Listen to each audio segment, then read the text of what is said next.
O teatro e a peste. A mais terrível peste é aquela que não divulga os seus sintomas.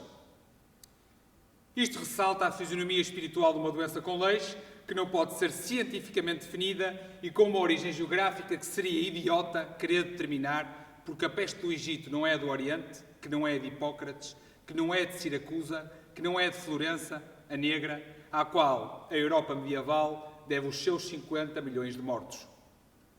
Ninguém dirá por que razão a peste se abate sobre o cobarde em fuga e poupa o libertino que se satisfaz em cadáveres.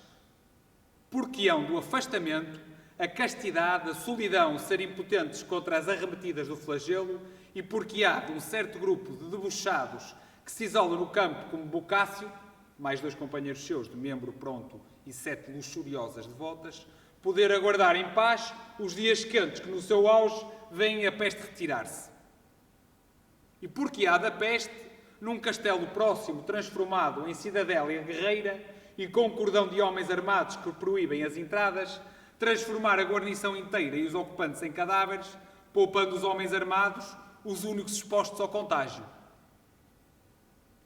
E de igual modo, quem saberá explicar como foi possível os cordões sanitários que Mehmet Ali formou com grande reforço de tropas no fim do século passado, por ocasião de uma recrudescência da peste egípcia, mostrarem eficácia a proteger os conventos, as escolas, as prisões, os palácios e focos múltiplos de uma peste, com todas as características da peste oriental, poderem rebentar de repente na Europa da Idade Média em lugares sem nenhum contacto com o Oriente.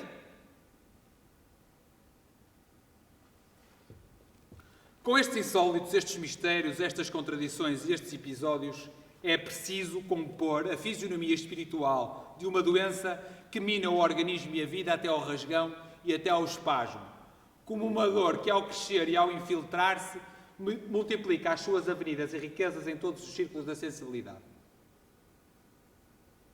E entre o empestado a correr aos gritos no encalço das suas imagens e o ator no encalço da sua sensibilidade, e entre o ser vivo, construtor de personagens que, sem isto, ele jamais teria pensado imaginar que as realiza no meio de um público de cadáveres e alienados delirantes, e o poeta que inventa intempestivamente personagens e as entrega a um público de igual modo inerte ou delirante, há outras analogias que explicam as únicas verdades que contam e colocam a ação do teatro, como a da peste, no plano de uma verdadeira epidemia.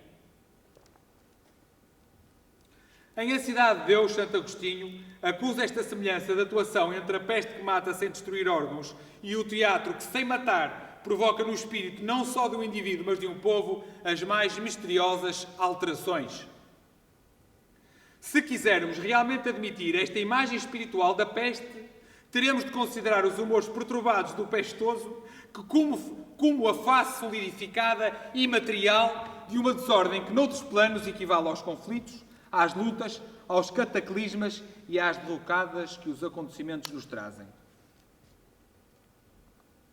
E tal como não é impossível que o desespero inutilizado e os gritos de um alienado no asilo não sejam causa de peste, também pode muito bem admitir-se que, ao passarem para o plano do teatro, os acontecimentos exteriores, os conflitos políticos, os cataclismas naturais e a ordem da revolução e a desordem da guerra, através de uma espécie de reversibilidade de sentimentos e de imagens, se descarreguem com a força de uma epidemia na sensibilidade de quem os contempla.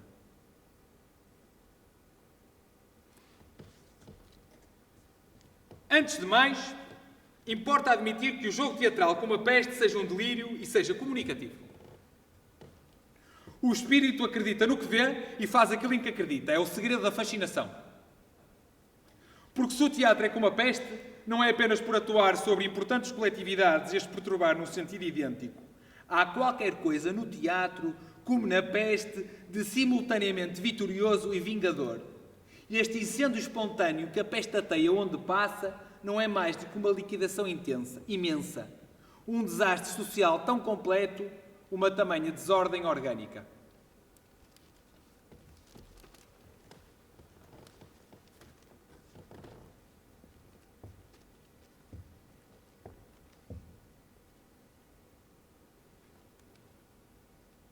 A peste apodera-se de imagens que dormem. uma desordem latente, e de repente empurra-as até aos gestos mais extremos. E o teatro, também ele, se apodera de gestos e os empurra até ficarem fora de si.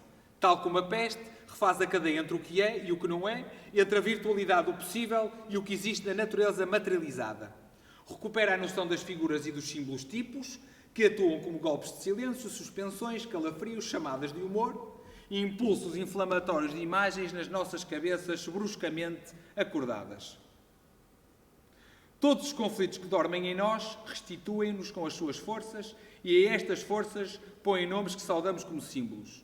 E à nossa frente dá-se então uma batalha de símbolos projetados uns contra os outros, num impossível atropelamento, porque só pode haver teatro a partir do momento em que o impossível realmente começa e a poesia, que se desenrola no palco, alimenta e sobreaquece símbolos realizados.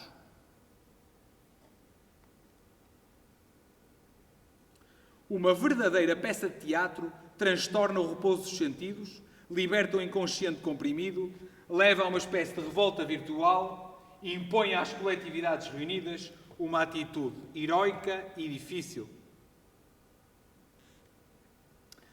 Tal como a peste, o teatro é, portanto, um formidável apelo de forças que conduzem o espírito, pelo seu exemplo, à origem dos seus conflitos. Se o teatro essencial é como a peste, não é por ser contagioso, mas porque é, como a peste, a revelação, a exposição, a projeção de um fundo de crueldade latente através do qual se localizam, num indivíduo ou num povo, todas as possibilidades perversas do espírito.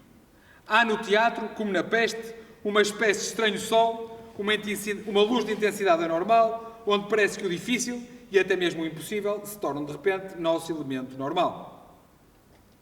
O teatro, como a peste, deslinda os conflitos, liberta as forças, provoca as possibilidades, e se estas possibilidades e estas forças forem negras, a culpa não é da peste ou do teatro, mas da vida. Não vemos que a vida, tal como é e tal como a fizemos, oferece muitos temas de exaltação.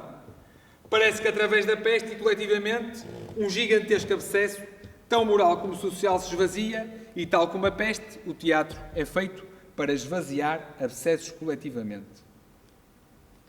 É provável que o veneno do teatro lançado no corpo social desagregue, como diz Santo Agostinho, mas falo à maneira de uma peste, de um flagelo vingador, de uma epidemia salvadora, em que todas as épocas crédulas quiseram ver o dedo de Deus e que não é mais do que a aplicação de uma lei de natureza, onde todo o gesto é compensado por um gesto e toda a ação compensada pela sua reação. O teatro, como a peste, é uma... O teatro, como a peste, é uma crise que resolve com a morte ou com a cura. E a peste é um mal superior, porque é uma crise com...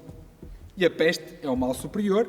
O teatro, como a peste, é uma crise que se resolve com a morte ou com a cura. E a peste é um mal superior, porque é uma crise completa e nada mais resta depois dela, a não ser a morte ou uma extrema purificação. Da mesma forma, o teatro é um mal, porque equilíbrio supremo que não vemos... Porque equilíbrio supremo... Puta que pariu.